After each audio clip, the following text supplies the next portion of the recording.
तो अभी हम ग्रेविटेशनल फील्ड के बारे में पढ़ रहे होंगे, जिसमें फील्ड इंटेंसिटी, फील्ड पोटेंशियल क्या है और इनमें क्या रिश्ता है, रिश्ता मतलब क्या रिलेशन है, वो हमें देखना होगा। तो देखो, हम सिंपली इस कॉन्सेप्ट पे हैं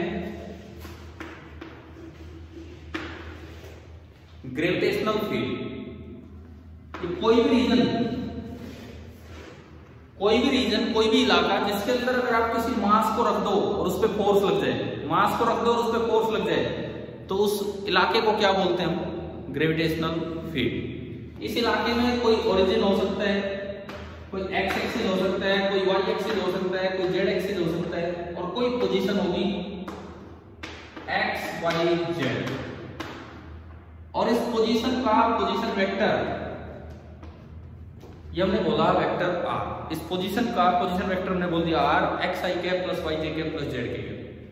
तो इस फील्ड की ना दो प्रॉपर्टी डिफाइन होती है, दो बड़ी अच्छी सी प्रॉपर्टी। एक को नाम देते हैं ई, वो भी फंक्शन ऑफ पोजीशन होती है, इंटेंसिटी। और एक को नाम देते हैं बी, वो भी फंक्शन ऑफ पोजीशन होती है, लेकिन दोनों में काफी डिफरेंस है। पहला डिफरेंस, इस पे वेक्टर साइन लगा है, इस पे नहीं। मतलब इंटेंसिटी तो वेक्टर क्वांटिटी है और पोटेंशियल स्केलर। इंटेंसिटी तो वेक्टर क्वांटिटी है और पोटेंशियल जो है वो आपका स्केलर क्वांटिटी है। पहला डिफरेंस। दूसरा डिफरेंस, ये अलग फंक्शन है, ये अलग फंक्शन है, पोजीशन पे दोनों डिपेंड कर रहे हैं, परंतु यहाँ लिखा है F1R और यहाँ क्या लिखा हमने F2R। मतलब दोनों के फॉर्मूले R पे डिपेंड करेंगे, लेकिन अलग तरीके से होंगे। तीसरी बात, दोनों की वैल्यू सोर्स मास पे डिपेंड करेगी, लेकिन टेस्ट मास पे डिपेंड नहीं करेगी। इनको डिफाइन करने के लिए आपने जो मास रखा उस पर डिफाइन नहीं करेगी। चौथी बात, इनकी डेफिनेशन अलग अलग है। ये जो ई होता है, ई, आज का लेक्चर ई पे नहीं है, आज का लेक्चर किस पे है? वी पे। आज का लेक्चर ई पे नहीं है, पता है ना आपको। जो हमारा अगला कॉन्सेप्ट है पोटेंशियल एंड पोटेंशियल एनर्जी, इन पे है लेक्चर। कुछ आज होगा, कुछ कल कंटिन्यू होगा, इस तरह से। ई एक वो चीज है जिसको हम एक्सेलरेशन ड्यू टू ग्रेविटी बोल देते हैं अर्थ के लिए। अब देखो, ये जो चीज है, ये पोटेंशियल एक स्केलर क्वांटिटी है, और ये जो चीज है ये वेक्टर क्वांटिटी है। दोनों की वैल्यू टेस्ट मास पे डिपेंड नहीं करेगी, दोनों की वैल्यू ओनली किस पे डिपेंड करेगी? सोर्स मास पे। तो हम शुरुआत करें कि ये क्या है, ये पोटेंशियल क्या है, ग्रेविटेशनल पोटेंशियल क्या है। अगर किसी सवाल में पूछा जाए ना फाइंड द ग्रेविटेशनल फील्ड, तो इसका मतलब आपको पोटेंशियल नहीं, आपको क्या निकालना है? इंटेंसिटी। लेकिन अलग से लिखा हो कि फाइंड द ग्रेविटेशनल पोटेंशियल, तो वहां आपको पोटेंशियल ही निकालना होगा। तो अब हम पोटेंशियल को डिफाइन करते हैं कि भाई ग्रेविटेशनल पोटेंशियल क्या होता है। तो इसके बाद नेक्स्ट हेडिंग डालना ग्रेविटेशनल पोटेंशियल। नेक्स्ट हेडिंग हम डालेंगे ग्रेविटेशनल पोटेंशियल, जिसको हम डिफाइन करने की तरफ जा रहे हैं।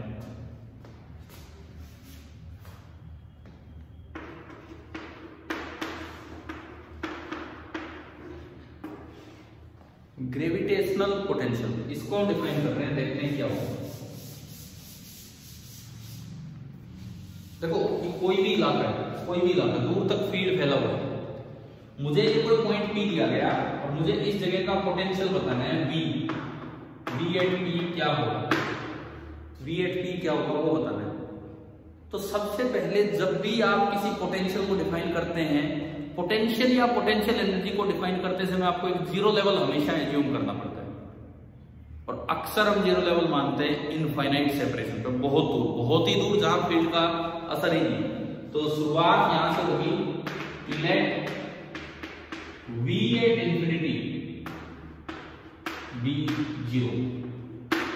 जब आप यहां से बहुत दूर हैं तो वहां पोटेंशियल एट इंफिनिटी हमने मान लिया 0, ठीक है।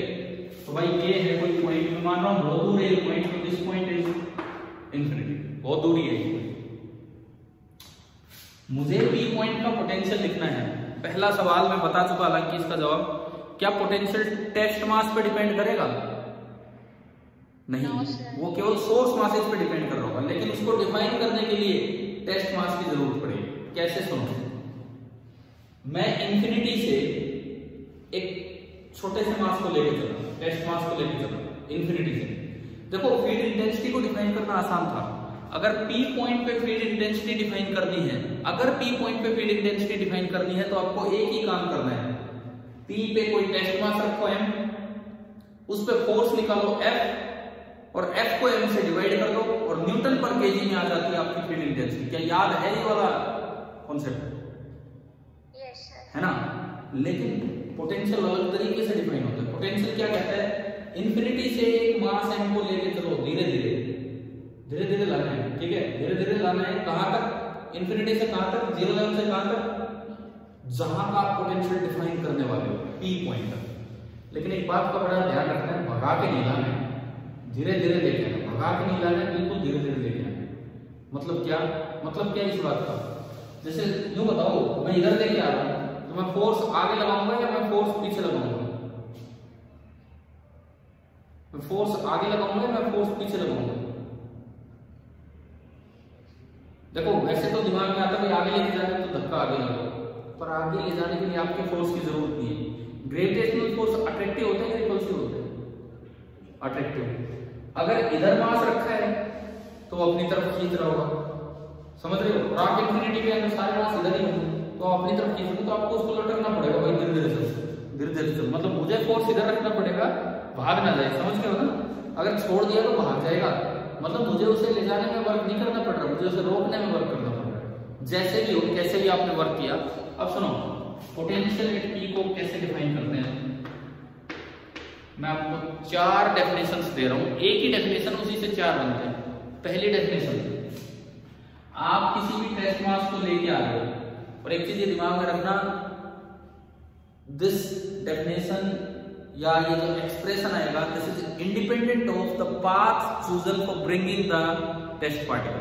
आप टेस्ट पार्टिकल को किसी भी रास्ते लेके आए, लेकिन उस रास्ते पे डिपेंड नहीं करेगा कि P पॉइंट का पोटेंशियल कितना है, ठीक है? पाथ इंडिपेंडेंट है ये चीजें। तो देखिए, आप इसको धीरे धीरे लेके जा रहे हो, इस पे 2 फोर्स लग रहे हैं, किसको लेके जा रहे हो पता नहीं, किसको लेके जा रहे हो? हमने बोला तो टेस्ट मास है कितना? m। ये एक टेस्ट मास है, जिसको मैं लेके चल रहा हूं, उसका मास है m, और मैं इसको धीरे धीरे लेके जा रहा हूं। मतलब नेट फोर्स इस पे कितना कर रखा है मैंने? नहीं तो एक्सेलरेट कर जाएगा। इस तरह बस चलने दो इसको, नेट फोर्स 0 करके एक स्पीड देके छोड़ दिया और वो चल रहा है, ठीक है? एक फोर्स आपने लगा रखा है, क्यों लगा रखा है आपने फोर्स? क्योंकि बदले में कहीं ना कहीं कोई सोर्स मास होगा और वो इस पर कौन सा फोर्स लगा होगा? ग्रेविटेशनल फोर्स, वो खींच रहा होगा। नेट फोर्स 0 करने के लिए आपने अपोजिट डायरेक्शन लगाया। अब देखो भाई, पोटेंशियल की डेफिनेशन क्या है वो सुनिए। Work done against the gravitational force, work done against the gravitational force to bring a unit mass from infinity to point। ये दरअसल डेफिनेशन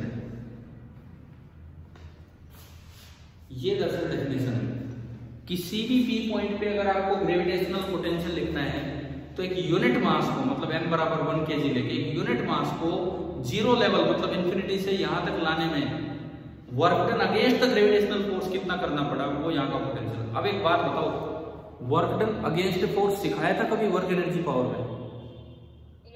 एक तो था work done by a force और एक होता है work done against force. Against force कैसे निकालते हैं? जितना वो फोर्स लग रहा है उससे अपोजिट डायरेक्शन में उतना ही फोर्स लगा दो और फिर उस फोर्स का वर्क निकाल लो कितना है, वही हो जाएगा work done against that force, है ना? तो अब ये बताओ, work done against that force, ये इसका वर्क होगा या एफ एक्सटर्नल का वर्क होगा?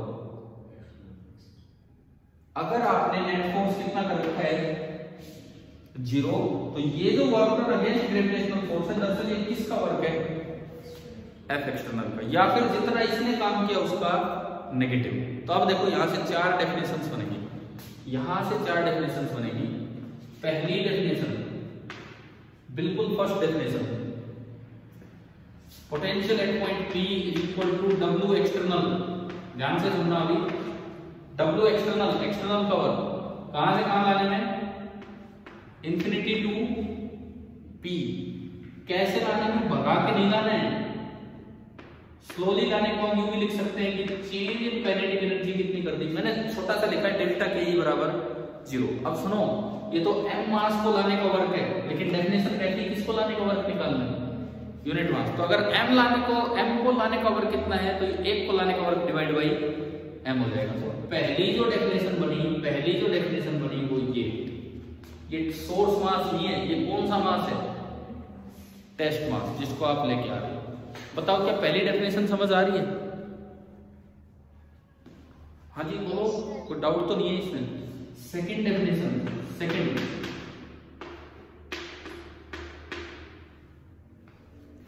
इसी को मैं एक बार पार्टिसिपेंट्स पे नजर डाल रहा हूं।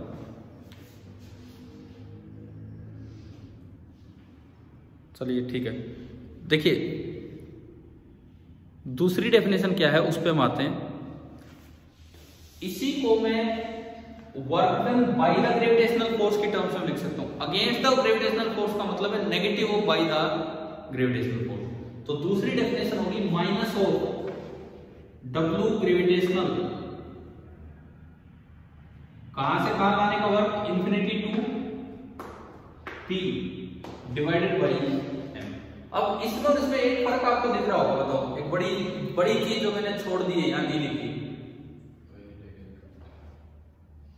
क्या चीज है, माइनस लगा वो तो डेफिनेशन के कारण लगा, लेकिन एक और चेंज दिख रहा है, यहाँ डेल्टा के 0 लिखा है क्या, नहीं लिखा। कारण क्या है, ग्रेविटेशनल फोर्स एक कंजर्वेटिव फोर्स है, इसको जो वर्क करना है वो आपके लाने ले जाने के तरीके पे डिपेंड नहीं करता है। भाई आप अगर भगा के लाओगे मतलब इस पार्टिकल को, तो आपको फोर्स कम ज्यादा लगाना पड़ा होगा, उस वक्त बस ये होगा ग्रेविटेशनल फोर्स को तो उतना ही वर्क करना है जितना कि स्लोली लाने में करना है, लेकिन आपका जो वर्क है उसको आप रिलेट नहीं कर पाओगे ग्रेविटेशनल वर्क से। लेकिन अगर आप धीरे लेके आ रहे हो, तो जितना वर्क ग्रेविटेशनल कर रहा है उसका नेगेटिव ही आप कर रहे हो। समझ रहे हो ना ये चीज? तो इसमें कंडीशन लगानी है, इसमें कंडीशन नहीं लगानी है। 2 डेफिनेशन होगी हमारे पास, 2 और डेफिनेशन बिल्कुल यहीं से बनती है। अब मुझे P पे पोटेंशियल डिफाइन करना है, तो मैं पहले चला गया इंफिनिटी पे और फिर वहां से लेके आ रहा हूं, दुगना काम हो रहा है। आप P से स्टार्ट कर दो, P से वहां तक ले जाओ धीरे धीरे, जितना वर्क किया उससे लिख सकते हो। कैसे? अगर मैं इंफिनिटी टू P की जगह P टू इंफिनिटी कर दूं तो एक माइनस बाहर लगेगा। सिमिलरली इसमें भी इंफिनिटी टू P की जगह P टू इंफिनिटी कर दूं तो एक और माइनस बाहर लगेगा, और माइनस माइनस क्या हो जाएगा, प्लस हो जाएगा। तो अगली 2 डेफिनेशन और समझ में आ गई। तो तीसरी भी आप लिखो इसके बाद, चौथी भी आप लिखो इसके बाद। तीसरे में चेंज क्या होगा, यहां तो कर देना P टू इंफिनिटी, बाकी पूरा सेम, और एक लगा देना माइनस। आप पहले नोट कर लो, फिर मैं तीसरी और चौथी इन्हीं में चेंज करके बनाऊंगा। फिर मैं 3rd एंड 4th इन्हीं में चेंजेस करके बनाता हूं, यहां पर जो भी बनेगा।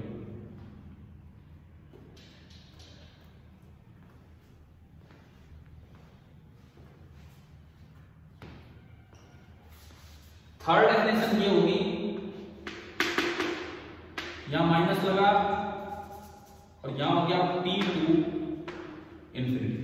4th डेफिनेशन ये होगी, माइनस माइनस प्लस हो जाएगा और ये हो जाएगा P टू इंफिनिटी। और जब भी ये करें तो डेल्टा के 0 मत लिखना। क्या पोटेंशियल की डेफिनेशन समझ आ गई आपको? ग्रेविटेशनल पोटेंशियल, ठीक है। लेकिन ये 0 लेवल पे डिपेंड करता है कि आपने 0 लेवल कहां माना है। इंफिनिटी तब है जब आपने इंफिनिटी से 0 माना। इसकी यूनिट बताओ, ग्रेविटेशनल पोटेंशियल की यूनिट, ऐसा यूनिट, डेफिनेशन को देखते हुए ऐसा यूनिट बताइए। बोलिए भाई, कोई तो बच्चा बोले। वर्क की यूनिट क्या होती है? वर्क की जूल, और मास की किलोग्राम। तो क्या यूनिट बनी डेफिनेशन से? तो ये लिख दो, SI unit of gravitational potential is या V इज 1 जूल पर केजी, 1 जूल पर केजी। अच्छा अब ये सुनो, आपकी पैरेलल 2 काम चलेंगे अभी उस दिन। इस वाले लेक्चर में मैं ग्रेविटेशन कंटिन्यू करूंगा और जो फर्स्ट हाफ पार्ट होगा इलास्टिसिटी कंटिन्यू हो रहा होगा। कंटिन्यू मींस डिस्कशन ही चलना है दोनों में ज्यादा, ठीक है। काम आपको करना होगा पूरे वीक और अलग सेपरेट प्लेलिस्ट इनकी बना रखी है। इलास्टिसिटी वाला पार्ट उसमें चलेगा, ग्रेविटेशन वाला इसमें चलेगा। तो अभी कल के लिए तो मैंने आपको काम इलास्टिसिटी से दिया है, ग्रेविटेशन से नहीं दिया है। आज मैं क्लास को ही खत्म करता हूं। कल अगर कोई और दुविधा नहीं हुई तो हम 5 बजे अपनी क्लास स्टार्ट करें, ठीक है। Thank you.